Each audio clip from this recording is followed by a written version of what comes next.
thank you to our sponsor, Appomate.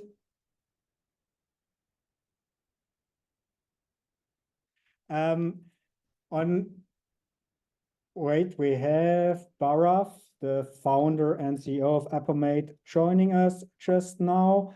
So Appomate, a digital agency with over a decade of experience, 100 plus clients, and nothing but 5-star online reviews. Appomate is the partner of choice for founders across Australia wanting to bring their app or SaaS business ideas to the market. From prototype design and MVP development to marketing and fundraising support, Appomate helps startup founders to get to success faster and safer.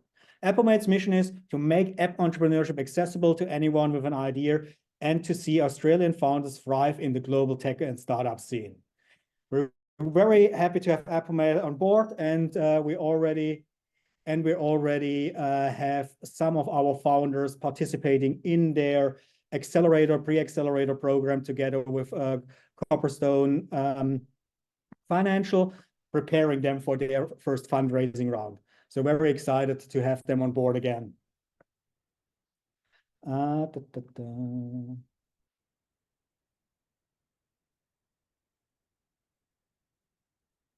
Sorry.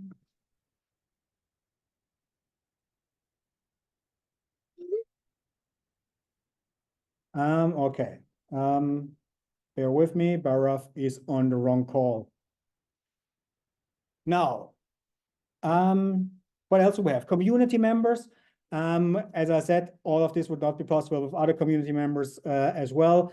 We have a whole bunch of founders of startups as well as SMEs, agencies, from digital agencies, marketing to lawyers that are supporting the community.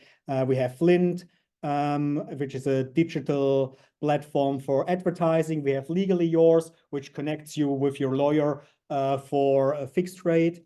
We have CFO Works, which offers services all around getting your finances straight. We have Heasley Lawyers, David Heasley, a close friend of ours and one of our directors. He is an intellectual property lawyer. So if you want to protect your IP, he is the person to talk to. And we have Think Innovation, my own business, helping in the early stages of a startup with product development and product market fit. And we have academic partners. We're very excited that we can come back to our universities here in Melbourne over and over again and help them with innovation and helping their students to make their innovation and startup dreams come true as well. So working closely together with Monash University, the Faculty of Information and Technology, RMIT's Graduate School of Business and Law, and Swinburne University, where I participate right now in a research project to identify the success factors of digital entrepreneurship platforms like Silicon Beach. And that's enough. So if any one of you wants to be a partner of Silicon Beach, wants to support the community, come on board, help us run events, support our founders, please get in touch. We're always excited to get more people on board to grow this community. But now, let's get started with the introduction of the second most important people of the night. The most important one are our startups. The second most important ones are our judges. And looking at who we have on the call, I will start with Joan. And here we have Joan. Joe Norton, Dr. Joe Norton is a dynamic leader at Swinburne Innovation Studio, specializing in empowering early-stage founders to develop and scale their ideas. With a rich background in sports, innovation, and commercial programs, she spearheads initiatives to enhance fan experience and generate new revenue streams. Prior to her role at Swinburne, Joan played a pivotal role in integrating NFTs and the metaverse into Cricket Australia's media rights strategies, driving substantial growth in broadcast deals both nationally and globally. Complementing her industry expertise, she actively mentors sports tech startups worldwide, sharing invaluable insights to fuel their entrepreneurial journey.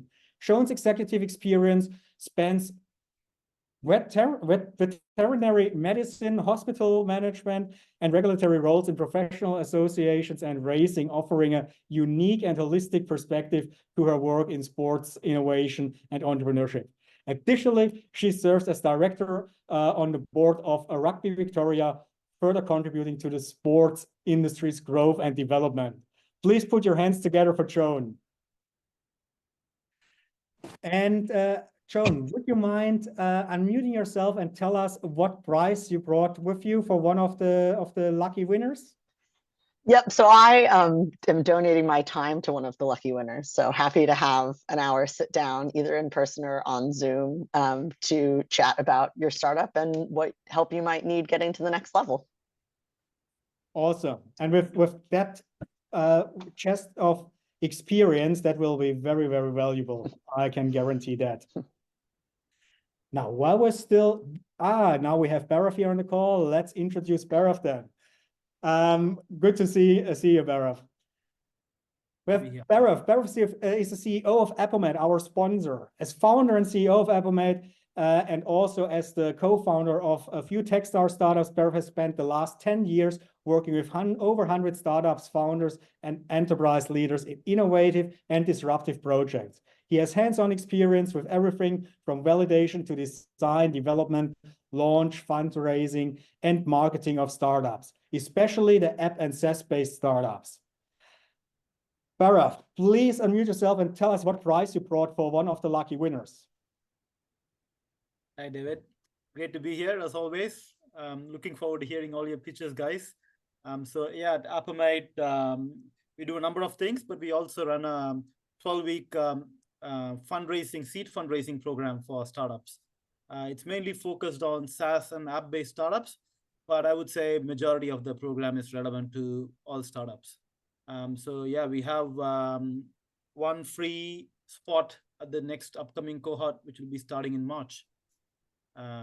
Yeah, that's our gift for today.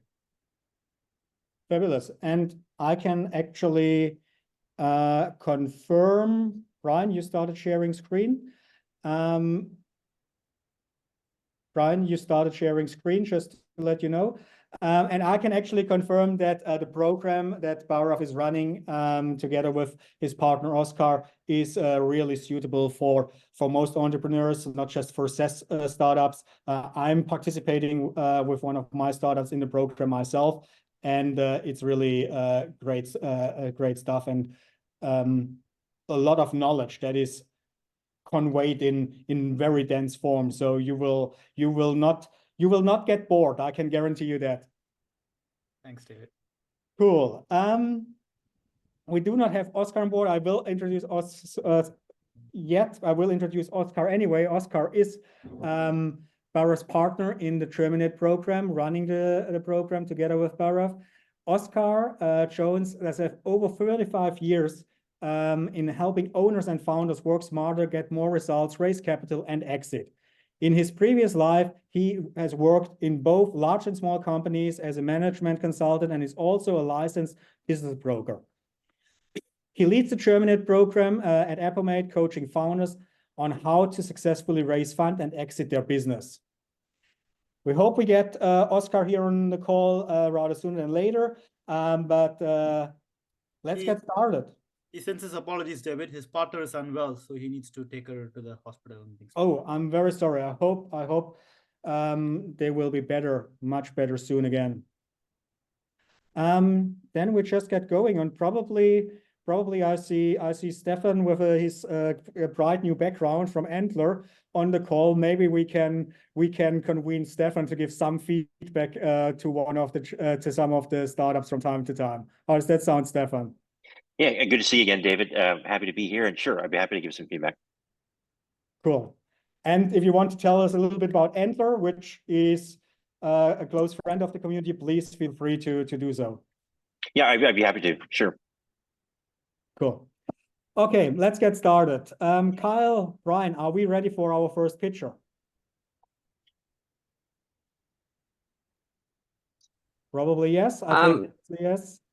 He's not in the waiting room right now. I have just emailed him, so maybe we'll go to number 2 and then come back to him when I hear back from him. Okay, number 2, that's Bradley Ash. Bradley, do we have you on the call? There you are. Hello. Hey, how are you?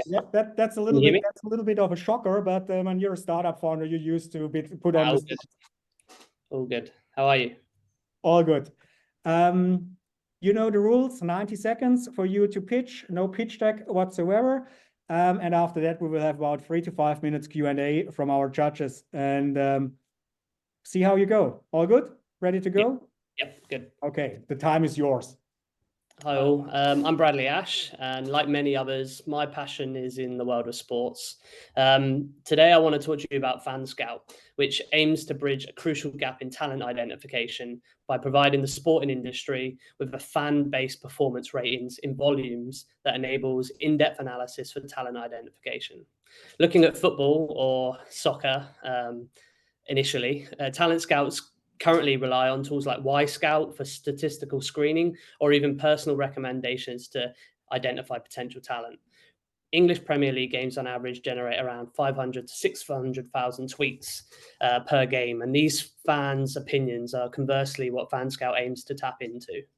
Via the FanScout app, fans can contribute via individual player match ratings or even produce their own detailed technical reports.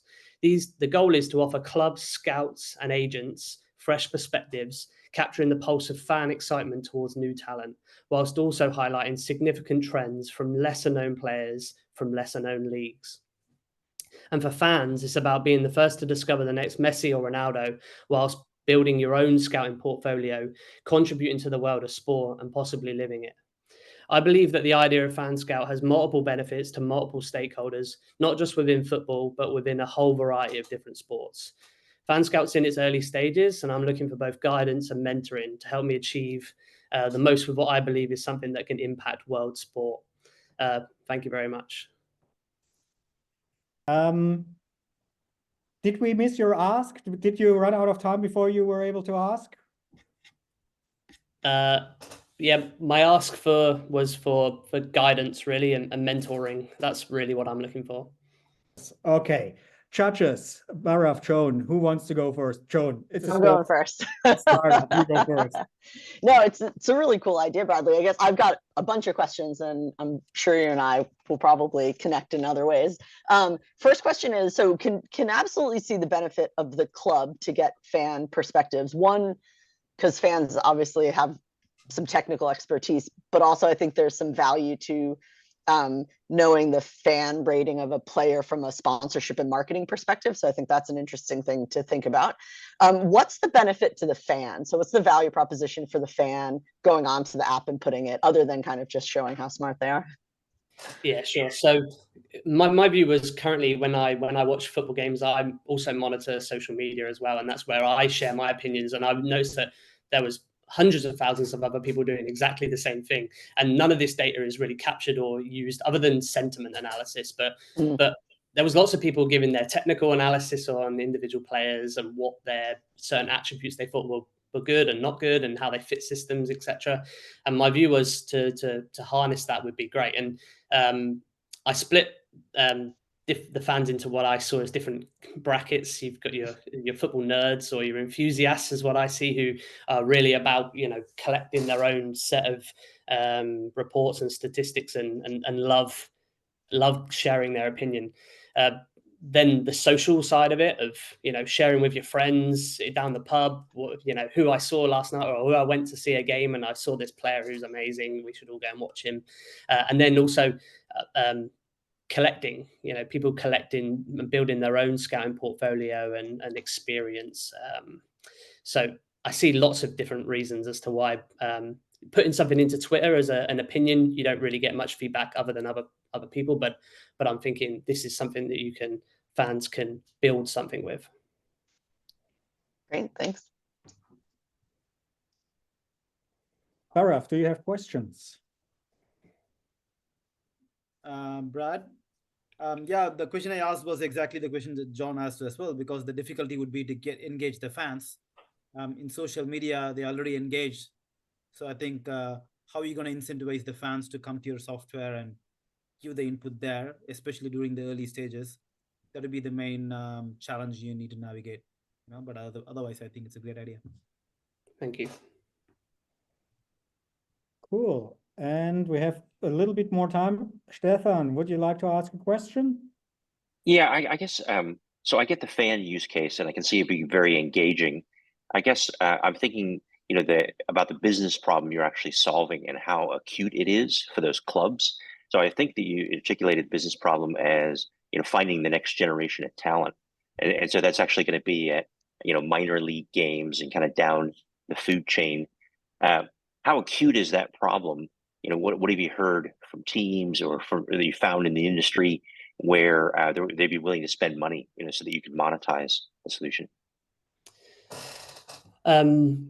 Looking at when I first started looking into the scouting network, specifically football initially, that's what I'm most interested in and where my passion lies mainly. I was quite shocked to see that how scouts initially find talent to go and look at was mainly done through initially statistical data. So they'll use systems like Scout to simply, they'll put a bunch of statistics together on players within known leagues, or personal recommendations or networking. And I just, maybe not so much a problem, but I see it more of an opportunity. I feel like there's a big opportunity there to capture much more data and provide a bigger net, really, to people going down the park and seeing local players where those statistics may not lie. Yeah, so maybe they can take some of their scouting budget and using it like to have a bounty, and multiple users can kind of like pool those opinions, and for successful candidates access a bounty or something. Just off the top of my head, I was thinking, how would you make money off of this? And is the problem so acute that a business is going to move on it quickly? And what I really need guidance on is, as the idea has grown, I've seen lots of different stakeholders, as Joan was mentioning. There's also the sponsorship and agents who are looking for players. It's not just the clubs and scouts, but sponsors are looking at who are people interested in, who's the next big talent that we want to be aligning ourselves to. Even to lower league clubs who may not have as a big scouting department, they may be interested in going to see somebody local. So there's lots of different avenues, and that's probably where I need some guidance on where do I focus first. Awesome. Well done, Bradley. Thank you for jumping in first. Thank you. And yeah, congrats to your pitch. Next up on is Latif Rabhi from eBusiness Services. While we have Latif joining us here, if you're registered to pitch, but we did not talk to yet, please get in touch with Kyle so we can get you scheduled in for your pitch. But now we head over to Latif. Latif, how are you? Okay, so governments around the world are mandating the exchange of e-documents, in particular e-invoices. This presents a challenge to businesses, especially small businesses, because of the high cost and high level of expertise needed in order to stay compliant. Now, we leverage innovations in cloud computing to provide these businesses with software services in the form of APIs. That means that they can pick exactly what they need and pay for exactly what they use, starting at 1 cent per document. At ESS, we ensure that no business is left behind. Done. That's it. What do you need? Do you have an ask? What do you need from the community or the judges? Well, we're conducting a seed raise at the moment. So is the ask part of it? Yes. Yes. So we're conducting a seed raise of 250,000. Sorry, pre-seed raise of 250,000, and that's to fund our operations while conducting the seed raise of about 960,000. Okay, cool. Yeah. Judges, who wants to go first? Barath, your turn. I don't know where to start with questions because I think what you've shared, I've got a very surface level idea of what you're doing. So I have heaps of questions on like what kind of businesses you're helping, what exactly you're doing. It felt like a very, very high level problem that you shared. Yeah. So Yeah, maybe so a bit more detail on exactly what kind of businesses you're solving and what. Yeah, so specifically the businesses are businesses operating in a supply chain, and they deal with high volumes of documents, such as 400 a month. They're dealing with ERPs, so they're part of a bigger net of systems, and governments are starting to mandate how those systems need to interact. And there's starting to become a lot of problems due to the differing mandates in different countries, different systems operating under different mandates, and there being no sort of bridge in between them. For example, Australia has its own standards, France has its own standards. Even within France, there's multiple standards for each industry. In particular, these supply chain industries are retail, automotive, aeronautical. Yeah, I think that's about it. That summarizes more details, but it is quite a complex area. And I'm sure there's going to be more questions based off what I've just said. And what is your product doing? Is it your product or just you're offering services? Yeah, so we have our services are in this space. We do have products. We have two: ESS Analyze and ESS Transform. So ESS Transform, it's an API which takes a document and it transforms it into the document required by the government that procurement transaction is happening in. So both on the sender and receiver side. So the sender, their government might require them to send invoices in, let's say, UBL, which is the Australian format.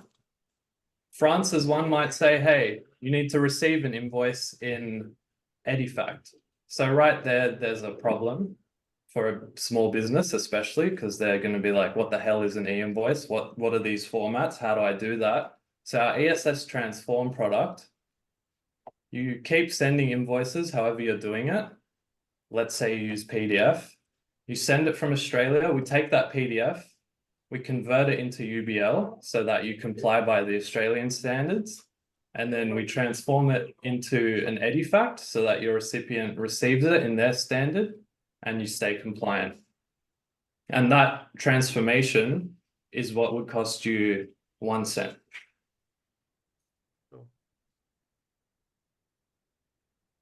Yeah, basically it's a invoice format change based on the location of Yeah, that's the ESS Transform. Yeah, sure. One.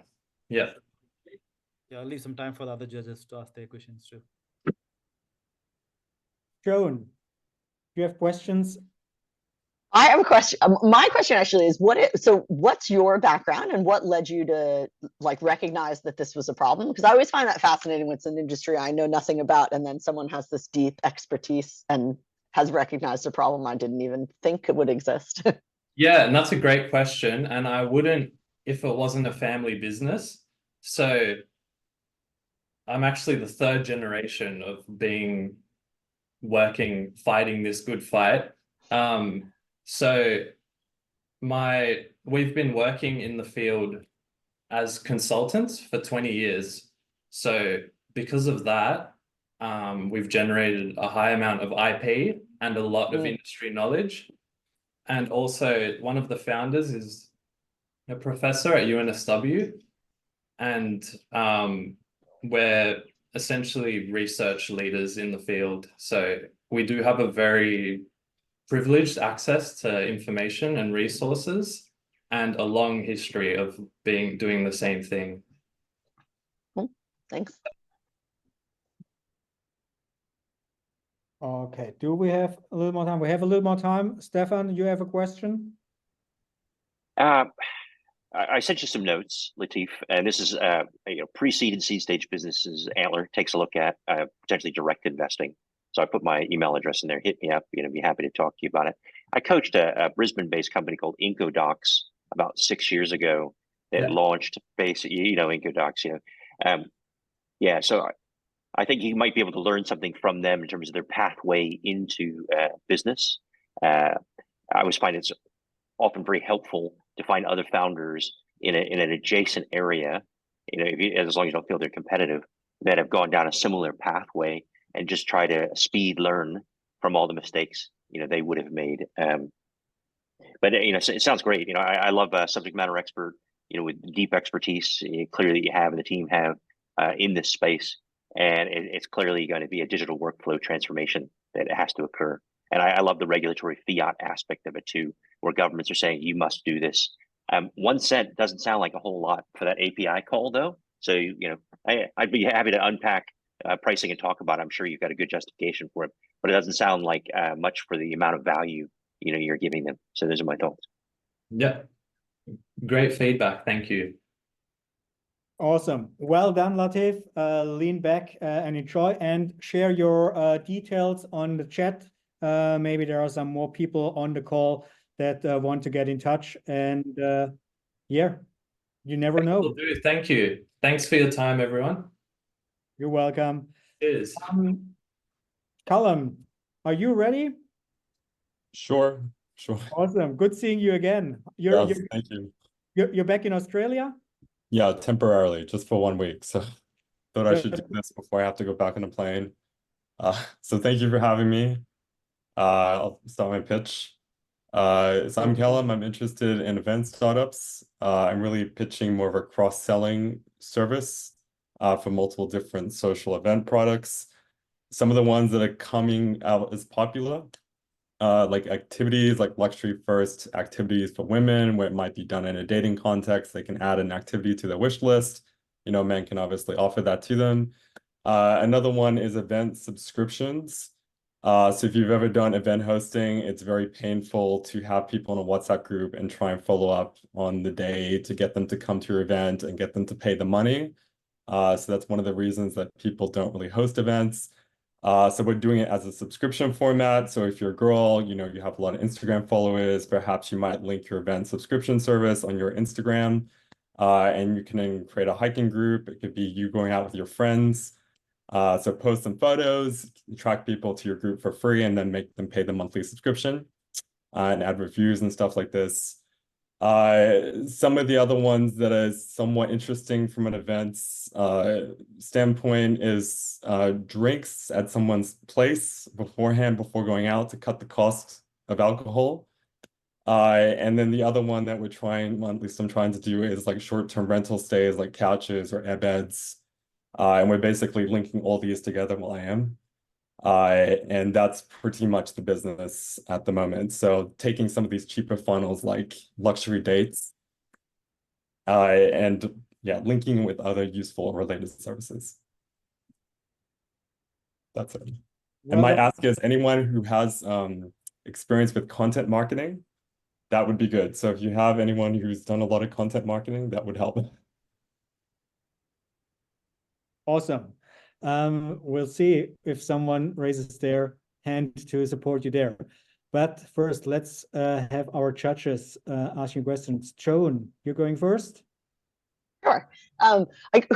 Who's your main target audience as far as utilizing the platform? Is it more like professional event organizers or influencers that want to monetize their events, or is it more for like me and my friends are going out and I just need to organize my own? Yeah, friends? I'd say more the second group. So I think there's a growth in that, where people just want to make some money off their Instagram. They don't want to do a lot of work for it, because event hosting is a lot of work. So we're just trying to make it easier for people to monetize whatever traffic they already have. It's pretty, an event can be really something very, very simple. It doesn't have to require a lot of organization. So trying to encourage women to, this is a way you can monetize your Instagram.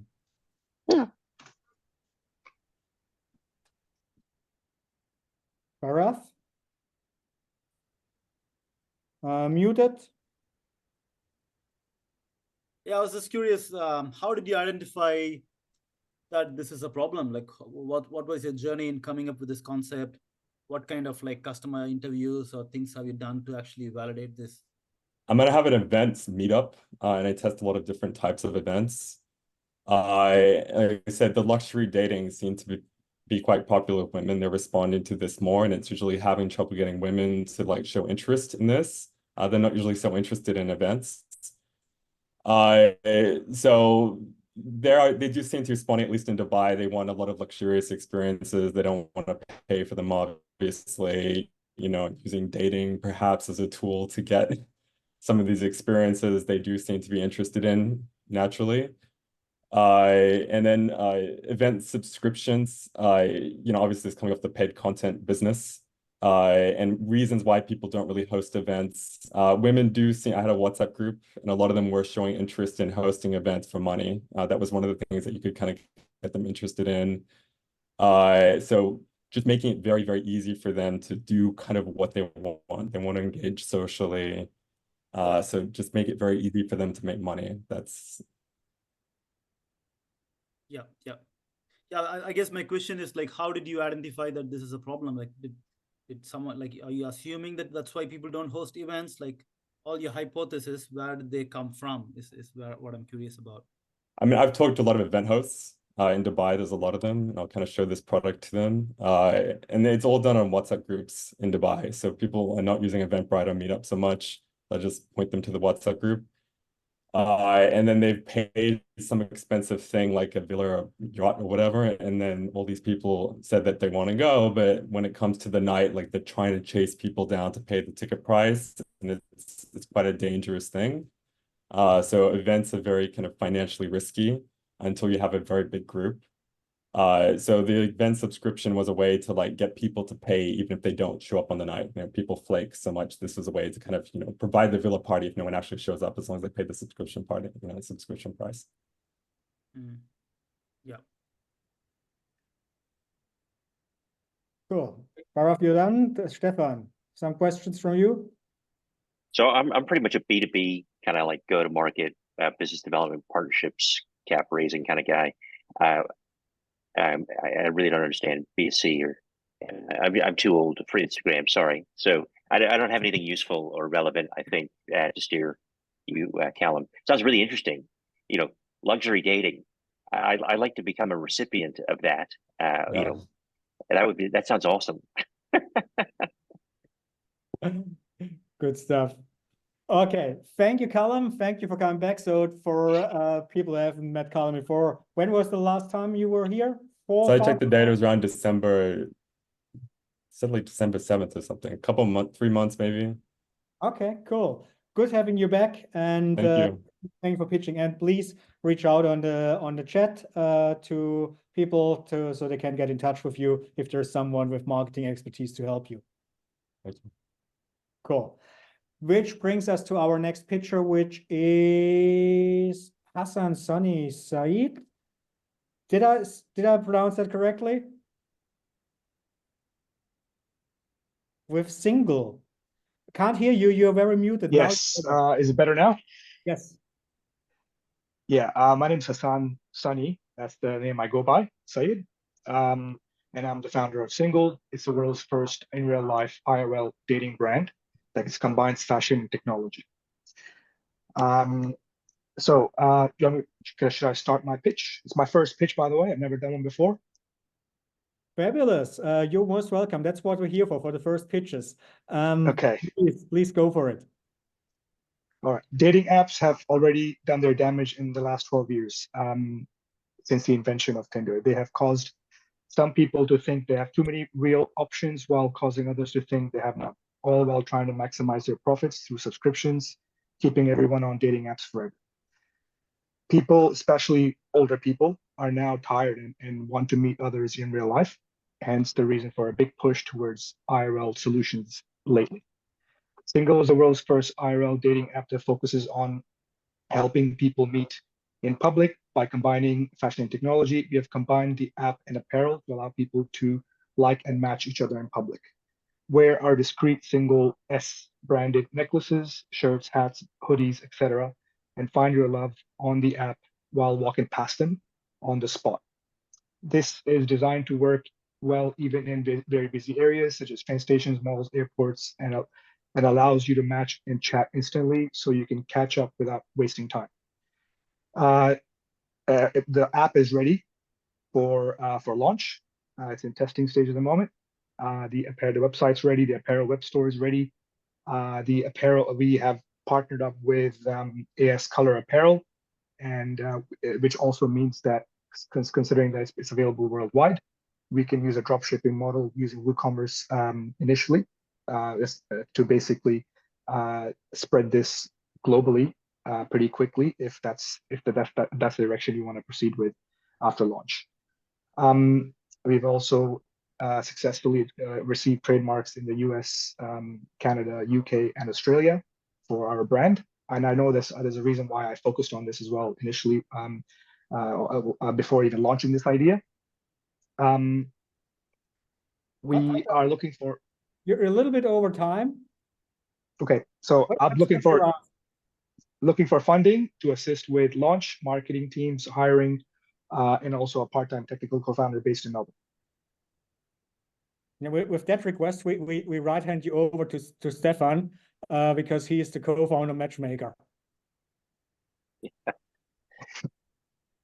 Yeah, I'll just give a brief intro of Antler just because you threw me the mic there. Okay, so Antler, might not know, so it's not a luggage company. I mean, there is a luggage company, but Antler is a global venture fund.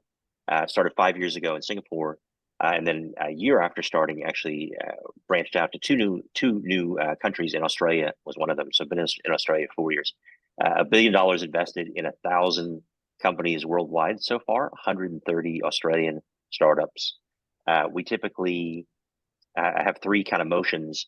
We run residency programs where we get founders that say a commercial founder, and so we'll get a third of the cohort, commercial people, third of the cohort, our technical people, third of the cohort, our domain experts, and we mash them together and help them to ideate really quickly through problems and ideas and get to an investable company.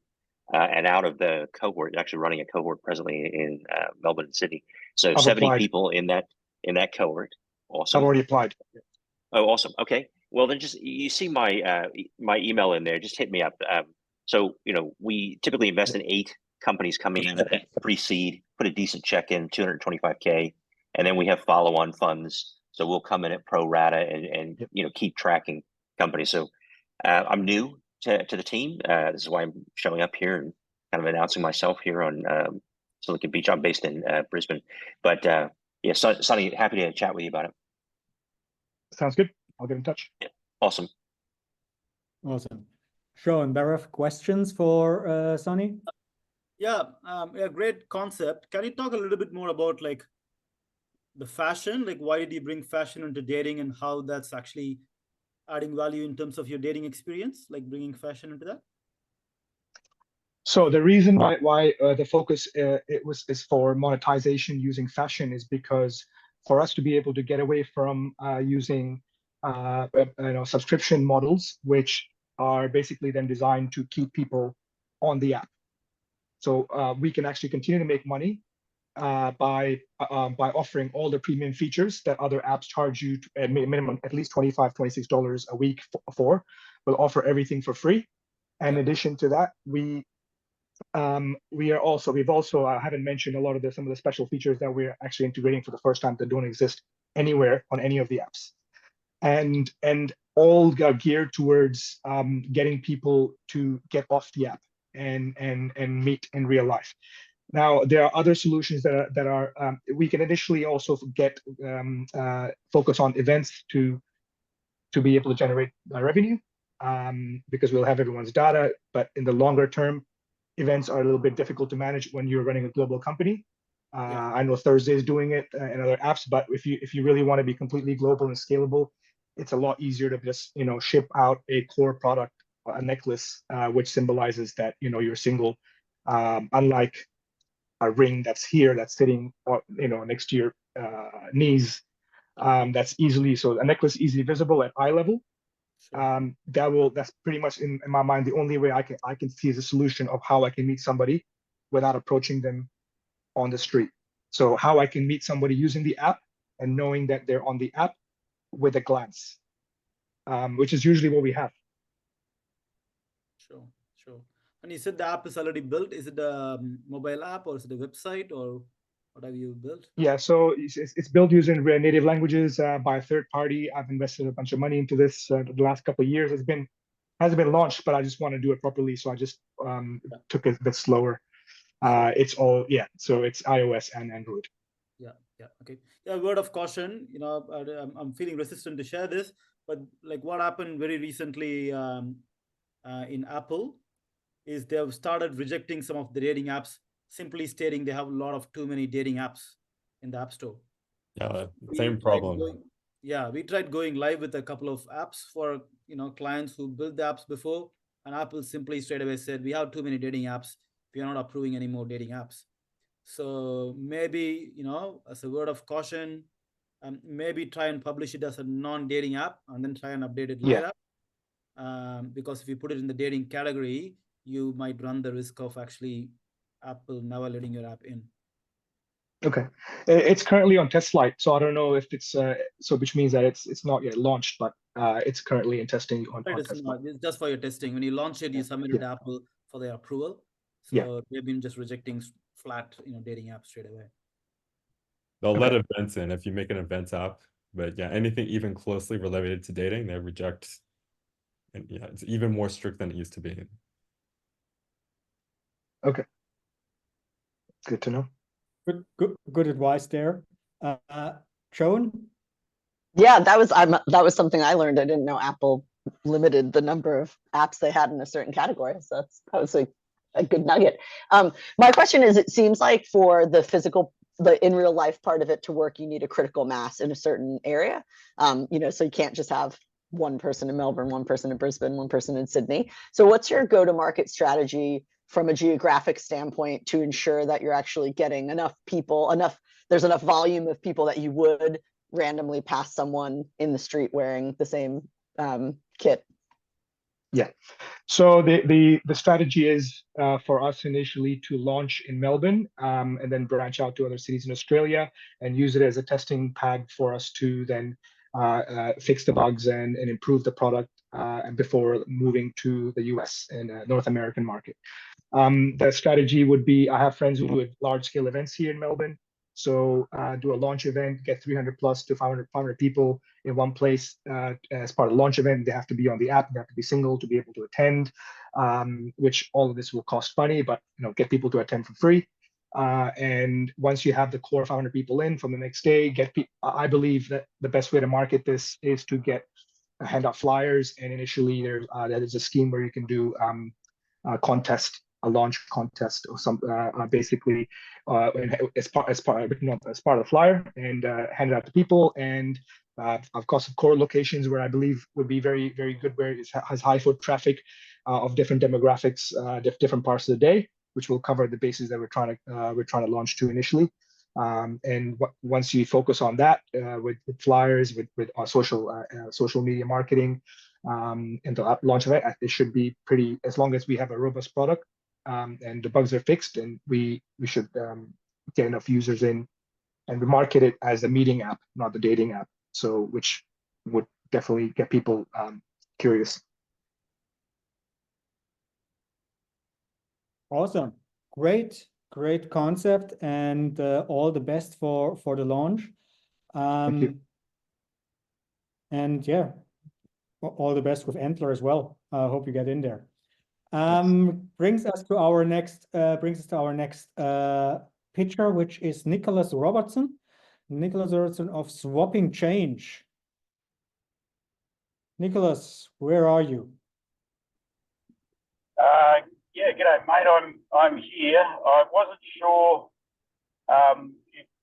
Didn't get a couple of links, so I am doing the driving thing, but that's okay.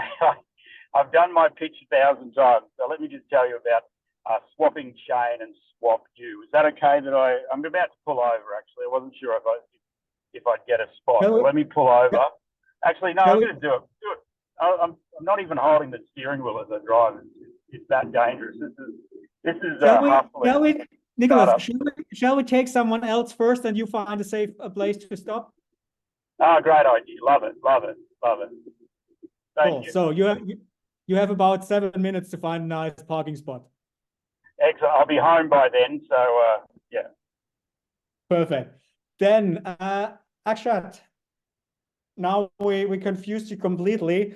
First we told you you're next, then we told you you're not next, but now you're on. Are you on? Yeah. Are you ready, Akshat? Yeah, hello everyone. Hello.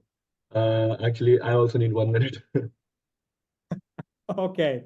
All right. In the meantime, please take your minute. I will then just invite everyone else. I think we're running good on time, so we might have time for one impromptu pitch after the next two pitches. So if anyone's here on the call and wants to pitch their startup or just an idea, please feel free to get in touch with Kyle or myself, and we will get you sorted to add you as the last pitcher of the night.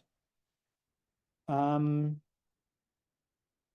have one message coming up. That's from, okay.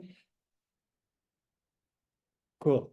And in the meantime, now I have to wing it. In the meantime, if you would like to support us, Silicon Beach, please reach out to us. We also want to send through a survey after the event. We would love to learn from you how you found us and how we can get better moving forward. So please, we would love for you to answer our survey and give us feedback so we know how to improve. And besides of that, what's coming up? If you're first time here, we do those virtual pitch nights every first Thursday of the month, and there is no limitations how often you can pitch. So we have multiple people that came back several times over the years, some with different startups, some with new startup ideas, and we're open for everyone. There is no limitation for how often you can come back, as long as you can secure a spot. The only requirement is be a nice person and yeah, work on something that is making a difference in the world, preferably. Now, Akshat, ready now? Yeah. Hello everyone. Hello. Cool. Thank you. And I'm so sorry for that. Okay, so let me first introduce myself. Akshat Singh. I'm from India. Can we ask, is it possible that you switch on your camera, or is that not going to work? Yeah, it will work. Cool. Can you see me? We can see you. Yes, awesome. Over to you. Okay, You're 97. All right. So my name is Akshat, and I work with AppFoster. I'm the business representative right now, and it was a startup. It was a good startup, and we help in making mobile applications and web applications for medium and small companies or startups. So what I want from the panel is I want good contributions and collaborations and partnerships so that I can go ahead and start collaborating with other companies also. So we always design our apps and mobile application by user-centric designs, and this is like something we really focus on. We understand what the customer needs, and then only we understand their pain points and everything, and then we start with all our work. That's it. That's all I have to say. That's it. Cool. Which is probably not quite a startup what you're running there. So we probably do not have a lot of startup questions, founder questions for you. I hope you do, because I think I'll be learning a lot when someone asks me a question. Yeah. Okay, then just opening up to the judges. Anyone has a question for Akshat? Doesn't look like it, Akshat. So, Stefan? I just, so you see a lot of stuff. What's an idea that you have that you would be thinking about starting your own project, right? Do you have a side project, or gee, if I just had time or enough money in the bank, this is what I would pursue? I'm just curious. I don't understand that, but I think my main project would be running webinars with a lot of companies, if it's possible for me. And it's all about learning for me. I think basically I have a good startup. I have a good company going on right now also, but I need things to learn because we can't stop at some place, and then I can't expect myself to grow anymore. So right now I think I have just stopped somewhere, and that's why I'm joining all these events and trying to grow. Awesome. Wishing you all the best, Akshat, for your journey. And yeah, maybe you can come back with a startup idea another time. Sure. Thank you so much. Thank you, Akshat. And I see Nicholas Robertson now being home at the desk. Yes. Awesome. Thank you very much. Thanks for your time, everybody. Just be really quick. So Swapping Chain, I have two startups. My first startup is called SwapU. SwapU has 8,000 users, about $3 million worth of items listed on the marketplace where people try to swap goods for goods. From what I've learned from SwapU is that people can't make swap matches. So I started to go about finding a way to make swap matches. And what I decided on eventually was the Swapping Chain. It's based on the same technology that they use, same algorithm that they use in hospitals to match kidney donors to kidney recipients. Each item is pooled together. So imagine a mum's group, a car club, a comic collectors, like-minded individuals, each place up to 3 items into a pool and then choose up to 3 items from the pool. The Swapping Chain then calculates matches based on the choices of the people who place the items into the pool. And then we connect, people can swap in person or they can use our B Corp Sygnl delivery partner. On top of that, we have a revenue model as well, which allows administrators to bring in their group members and make money per swap that the Swapping Chain finds for them. So yeah, so that's the Swapping Chain. Launched in December. It's about 400 users. Yeah. Awesome. And what is your ask? Oh, my ask is to jump on and try it out. Of course, as with everything, we're looking for money. So I'm offering equity. If somebody would like to, if somebody's interested, please contact me. You can contact me via LinkedIn or whatever the channels. I can put my email address in there. And yeah, essentially, it's all about now growing the circular economy. It's a circular economy model. It's about utilizing what we have that we no longer need, and utilizing existing logistics channels to get those items moved around, and to disrupt. So where the keep something for the judges to ask you questions. Great. Okay, cool. Thank you. Barath. Yeah, thank you, Nick. I think it's a unique, creative idea. Have a couple of questions for you. The first one is, I would love you to talk about like a bit more about the swapping chain method that you talked about. You said it's similar to kidney matching. So so I'm understanding, like, there is no direct swaps. I think you're trying to swap, people that's like 3 or 4 matches away. Yes. What you're trying to do with that. So talk a little bit about that. But I would also like you to talk a bit about, like, so you are against, people trying to say sell it for secondhand on Gumtree or Facebook Marketplace, right? So what are your users trying to achieve by swapping rather than selling? How do you compare swapping compared to, like, what are you helping people achieve by swapping instead of trying to sell it on a marketplace? So. Right, yeah. So on the first question, there's 2 main rules for the Swapping Chain. If you put an item in and nobody wants your item, then you're out of the chain. So somebody has to want your item, first of all. And second of all, if you put an item in and nobody else wants it, then you put an item in and you don't want anybody's item, then nobody takes your item. So it's a give and take model. So somebody has to want your item and you have to want somebody else's item for the chain to continue. So my item goes to Bob, Bob's goes to Mary, Mary's goes to Jane, and so on. until a complete chain is found. Now, within the algorithm that we've created, we actually don't create one single chain. We use that as a way to explain it, but we might have 4 or 5 direct chains, as well as a chain of 5, another chain of 7. So it finds as many swaps as it can from the pooled goods. So the algorithm is, and it's also based on a couple of things like time. So if you're one of the first people to choose, then your selection is preferred.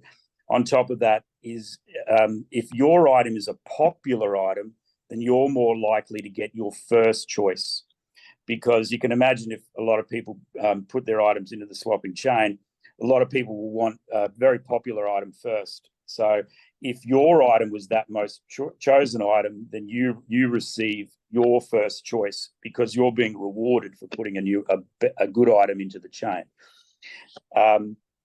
And as far as the second question, which was, we don't compete. I don't regard it as saying that we don't want people to buy and sell, because people will always buy and sell. We're in the point of the market where you've got something that you know that it's valuable to somebody, but if you try to sell it, you're not going to get the money that you're after. You'd rather keep it.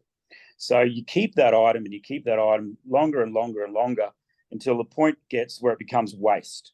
So where we are is we're at the point where, in between the point at the end of the cycle where something becomes waste and something is buyable or sellable. So that's for a lot of items, but as well as that, you can use the swapping chain for a competition. So imagine within the, I don't know if you have the McDonald's competition where you've got to collect all the things on the Monopoly board. You can use the swapping chain to put up your items into the swapping chain and then exchange it with your friends. And the way that we've built this is based on trust and security, because with SwapU, I found the biggest problem was trust and security. People weren't trusting of each other. They didn't know who the person was going to be when they came along on a Saturday afternoon to sell their item. So trust and security. So what we've done is we've created a platform where small community groups can utilize, and then they trust and know each other. Which brings me to the next point, which is our growth point for our funding, which is an escrow service. So my item goes to you, yours goes to Bob, Bob's goes to Mary. Mary doesn't send hers to Jane. So Jane is now out an item because she's sent her item off already. So she takes the $50, which was placed in by Mary as an escrow payment. So she is not down an item. So the idea is to build trust into the network. We also connect through Sygnl API, so we can tell when an item has been delivered and when it hasn't been delivered. So we're multifunctional, is what I'd say, because it's a classic marketplace problem, and the way that we've solved it is through a distribution style algorithm based on needs and wants. We could use our same algorithm for co-ops. So co-ops could use it. We're looking to do it within councils. I'm talking to 2 city councils at the moment as a hard rubbish program. So it has a very diverse use base, which challenges me as a founder because I don't want to be taken off in too many directions. I want to be niching down, which brings me to clothes is a great niche. Books are a great niche to start with. Items that their useful lifespan has finished to that customer, to that person, but they can pass it on and somebody else can use it.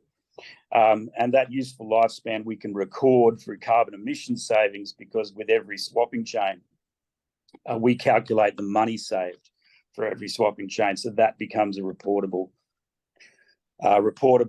element that can be used by councils, can be used by, it could be traded perhaps. Nicholas, can I jump in? Barath. Yeah, last question. Like, I understand some of the problem. I don't know what kind of products that can't be sold in marketplace. I'm trying to understand still, how is that situation unique? You're saying there are some products can't be sold in marketplace, but again, what is going to be a revenue model? Looks like there is no cash transaction at all. How is your business going to make money? So there's 4 different ways. So first of all, at scale, we'll take a cut of delivery or become a delivery company ourselves, where we'll be able to utilize the existing logistics chains. Second of all, we use a reusable packaging, so we can take a cut of the reusable packaging. So for every swap, my item goes to you. We all use the same reusable packaging. It gets utilized over and over. And then finally, the main one is the subscription model, where you're in charge of a collector club, a closed collector club, or whatever it is. You pay me $30 per month. And then for every swap that you find your community, they pay you $2. Our first model is $2. We can go up, you can go down to $1. Depending on the item, we can make the administrator control how much money they get paid for finding the swap. It's a niche market in many ways for collectors. They've got items, they've got double basketball cards, for example. They like to swap those. And what we do is we allow them to make money from their groups that they've already curated. So they become the connector to the groups. And no longer are they making money for Mark Zuckerberg by doing all his work. You know, like they're running a Facebook buy, swap, and sell group for Zuckerberg, getting nothing for it. This is a way for them to make money within their own closed group. Nicholas, I have no doubt that you can explain it further. It's a complex thing. All day long. We give one more question to Joan. Yes. Well, so maybe not a question so much anymore as a comment. My question was going to be, you know, where are you going to start? But you've already said you've identified that you need to be niche, because this is something that has massively broad applications. But I think really trying to hone in on what that first target market is and get us like as focused as you can. But you need to do that. And so I'll give you this piece: school uniforms, because that is a circular pathway where you're always having prep kids come in and you're always having grade 6ers graduate. And most of these schools run a secondhand clothing pop-up shops that we go to all the time to try to keep the circular economy going. And I'd much rather pay $2 and say, I've got size 4s to get rid of and I need size 6s, and have it automatically kind of just go around the school system. So maybe that's one, because that's most every school in Australia has that issue of parents looking to kind of circular things around. But so yeah, just a comment. Great, thank you, I appreciate that. My main job is I'm a teacher, so that's one of the things we're doing. Swap you and swapping chat, my part-time job. So yeah. So you're used to do a lot of talking, Nicholas. Oh, you can tell. Can you tell? Can you tell that? Perfect, Nicholas. You will have in a little bit. You will have a little more time in the breakout rooms to tell more about hide and seek and not hide and seek, swapping change, and hopefully you will find some more fans. And we come to our last pitcher of the night, which is Mahmoud. We have you on the call here. There you are. I can see you. Thank you. You're muted, Mahmoud.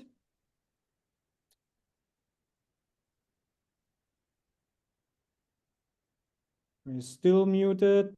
Can't hear you.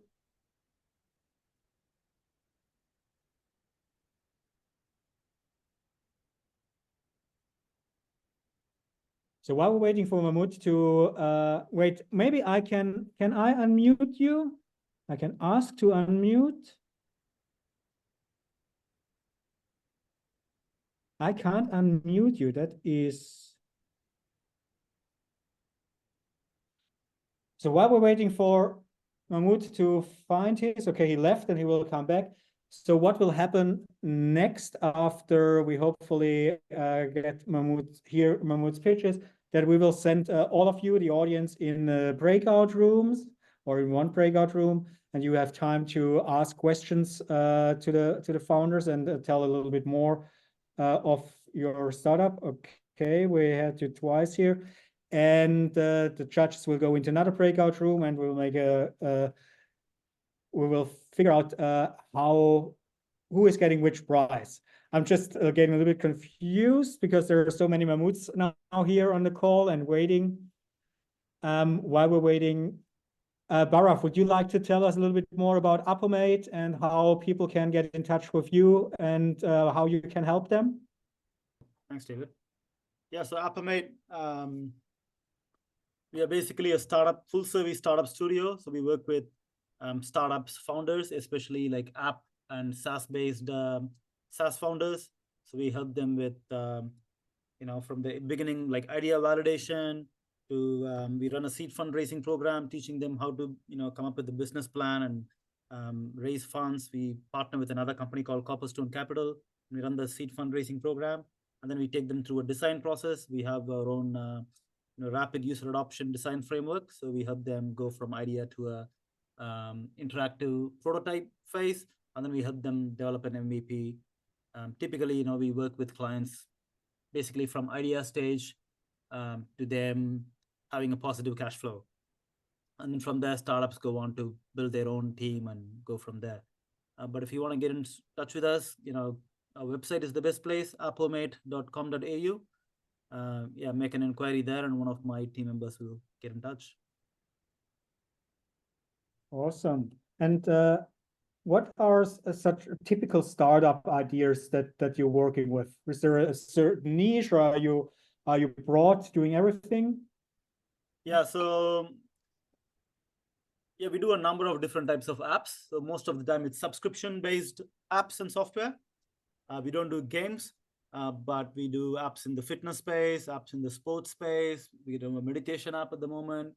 We're doing a mood tracking app.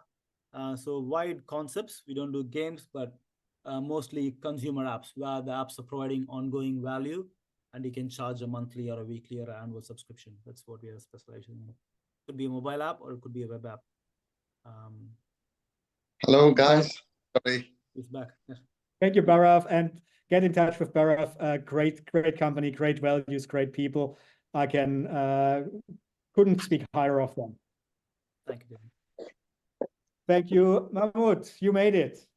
Yes, I'm sorry. I'm literally driving back from work. It's been a crazy day.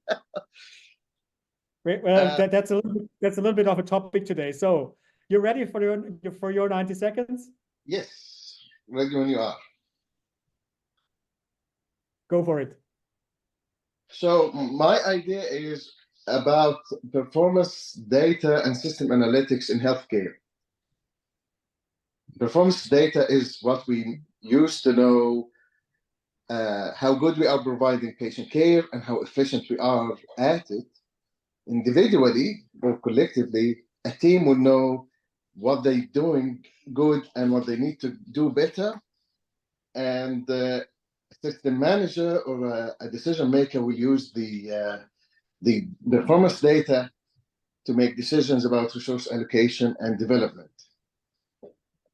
In reality, when you sit through a performance review, whether you are an employee or a manager, basically it's presented as statements, and these statements are given in a factual manner, while they are mostly driven through observation and perceptions. It's not at fault of anyone, but it is the reality of what we go through. It's structured statements, but they are basically observations and perceptions. When we look at the KPI collection available for decision makers as the next level up, which will be pre-selected, limited, and structured to a very narrow scope. OKR or objective and key results also have a lot of limitation. If you Google I'm sorry, I think I'm running more. So my objective is to use metadata available in electronic softwares in healthcare to supplement these KPI collected and enable decision maker to know in real time what's happening and what resources needed and where.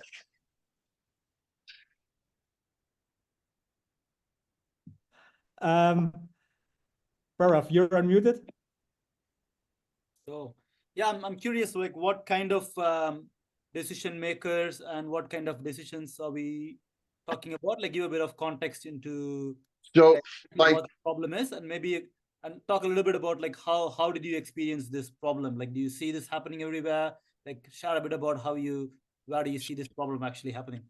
So the problem is healthcare, full stop. Regardless if you are a minister of health, a health network manager, or a CEO, or a hospital administrator, the reality, you are always going to use the available KPI collected. If you Google hospital dashboard or hospital dashboard KPI, sorry, just a second.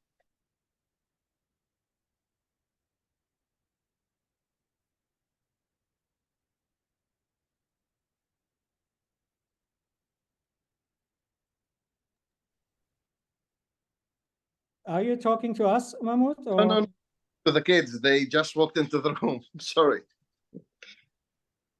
Sorry about that. So the story is, decision makers are using KPIs collected in a selective target things like how many patients are in the emergency department waiting to be seen or actually seen, how many patients in the ICU, how many patients have left the hospital. You can use additional information, how many beds available or open, how many beds are to be possible to open in a specific time frame. These are the available resources nowadays. What I am proposing is to supplement these data or these limited resources by, for example, in an emergency department, how many people who are really sick, in triage wards will be category 1 or higher. How many patients who are maybe category 2 or 1 who are also complicated in their health or have a lot of health issues. That helps to know, yes, why we have a higher than usual wait for these patients, but they are more complicated. That's why they are taking longer. So the primary selling point is the healthcare system primary product is healthcare and patient care. If you know who is sick in your care and how sick they are, you can allocate the resources that can help to facilitate their journey, whether to finding out what's wrong with them or helping them to go home. For example, when we have a patient who is ready to be discharged, the limiting factor could be they have very unusual social situation requiring maybe the social worker to be involved. Unfortunately, the social worker is not available. So knowing that we have a person with a complex social issues that needs to go home and they don't have the right social worker on the floor, I would know that, oh, can I get someone to help?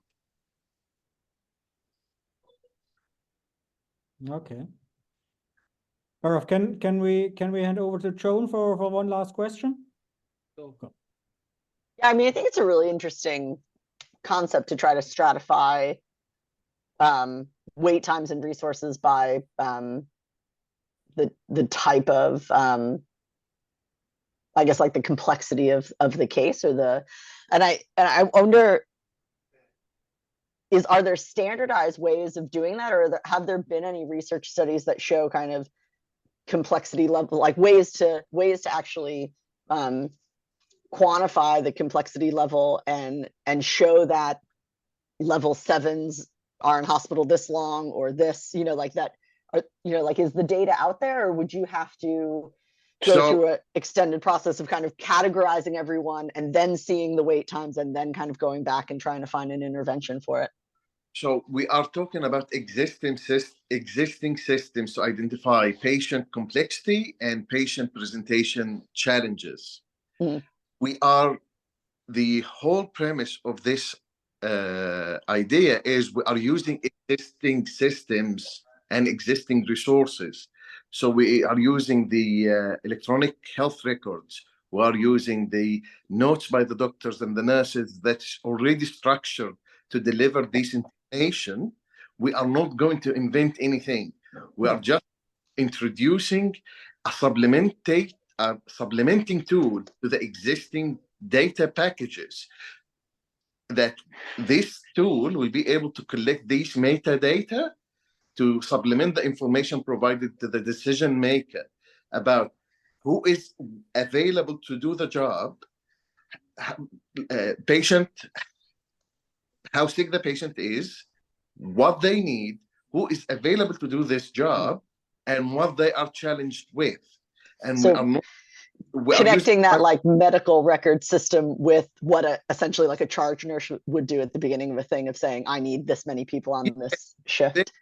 Rather than the charge nurse having to do all the brainstorming and shift, we're providing them with a real-time data package that supplement their existing tools, the sources. We are just making this available to every person in real time. I like Mahmoud, that's good feedback, and probably you want to get in touch with Barath and with his UX and business designers to actually get to the itty bitty grid of it afterwards. But for now, we're running a little bit late. We had a lot of people in cars that we were waiting for all that long, so we probably have to rush a little bit. Are we ready to get into the breakout rooms, Brian? So we will be gone for about 5 minutes. Then we will be back and we will announce the winners of tonight's pitch night. See you all soon again in 5 minutes or less. Hello, Latif. I hope you had some time to have conversations with other founders.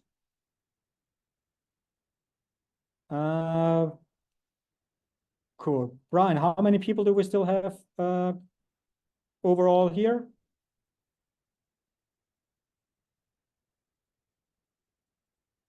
You're coming. Bradley is coming back. John, good seeing you. We had a bit over 20 going in, but I haven't. Samuel, do not see your face, but it's good seeing you here on the call again as well. Thanks for joining in. And we're just waiting for another couple of minutes.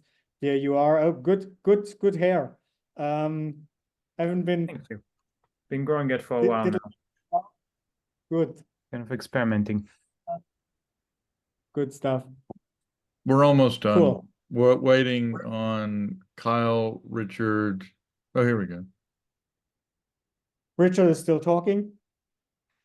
Okay, welcome back, everyone. Thank you for your patience. Thank you for staying with us a couple of minutes longer than planned. We're making this short and sweet now. You already know that we will send a follow-up email to ask you for your feedback. Thank you to all the pitchers. We will not have prizes for everyone, and if you do not get a prize or not selected as a winner, it does not mean that your startup idea is not good or whatsoever, or that you're not the best startup founder or the best startup here. It means that our judges who are donating their prizes, that they feel that they can help another founder better with their expertise and their services. So please don't take it as a judgment on your startup idea per se. Just take on the feedback and build on top of that. And please come back again if you feel like doing so in 1 or 2 months' time. And we might have other judges that might be a better fit for you. But now let's get to the winners. And we start with Joan. Joan, would you like to announce your winner? Sure. Since my prize is an hour of my time in mentoring, I think the area that I can give the most help in is that kind of startup in the sport tech space. And so Bradley would love to have a longer chat with you about what you're doing and some ideas about different avenues that you could take from the fan and the club side of things. Thank you very much. I'm really excited about that. Thank you. Thanks. Yeah. Fabulous. And then Barath, please, who would you like to work with? Yeah, thank you, David. Yeah, by the way, everybody did a great job. So congrats to all of you for being here and showing up. You know, it takes a lot to even show up and share your idea. So well done and congrats on that first step. And like David said, the price is based on who we can help the most, and it's a good idea as well. So I'm choosing Mahmoud. You know, it feels like a very important problem to be solved in the healthcare industry. I know how resourcing is such a big issue at the moment within the healthcare industry. So if you can build a solution that could help with proper utilization of resources, I think that could be a good problem to solve. So yeah, so our gift is a 12-week market validation on a seed fundraising program. And the next cohort is starting in March. So thank you so much. I really appreciate the support and the trust. I really appreciate it. Thank you. Awesome. Thank you all so much. Thank you, Joan. Thank you, Barath. And thank you to all the pitchers and the audience tonight. We will be back at the 7th of March with our second pitch night. The event is already up on the Silicon Beach website. We will fix the Zoom link so everyone will be in the right room at the right time. And looking forward to see you all again at the 7th of March. Until then, stay awesome. Thanks, David. Good on you. Thank you. Thank you all. Bye. Thanks so much. Cheers.